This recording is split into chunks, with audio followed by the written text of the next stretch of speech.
In other story, a memorial built 20 years ago in Japan's Gunma Prefecture to remember Korean victims of wartime forced labor is now being removed, despite protests from civic groups and others there. Our foreign affairs correspondent Bae Eun-ji tells us more.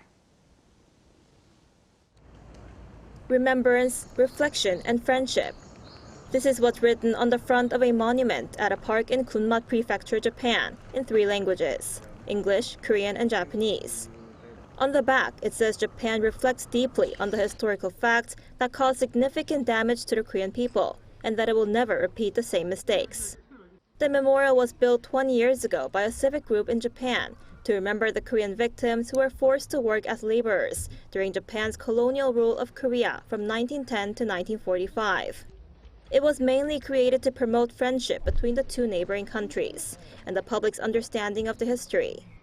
But in 2014, Gunma Prefecture refused to renew the state permit, claiming there was a violation of rules after a civic activist made inappropriate political remarks in front of the monument. Then in 2022, Japan's top court ruled in favor of the Gunma officials. And starting this week, the local authorities have now closed the park and have begun to remove the memorial.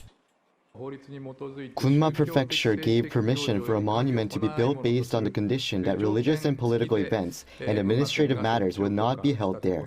However, I have heard permission has been revoked because the installer repeatedly violated these conditions. The removal procedure was carried out despite strong protests from civic groups and others.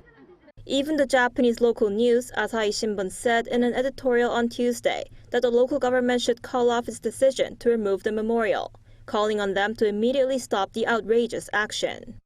In response, the South Korean government simply said it hopes the issue can be taken care of without causing friction. Our government hopes this issue can be resolved in a way that does not undermine the friendly relations between the 2 countries. To do this, necessary communication is taking place between South Korea and Japan. The historical issue surrounding wartime forced labor has been a major factor that strained bilateral relations, as hundreds of thousands of Koreans were forced to work in Japanese companies under harsh conditions during colonial rule. Bae Eun-ji, Arirang News.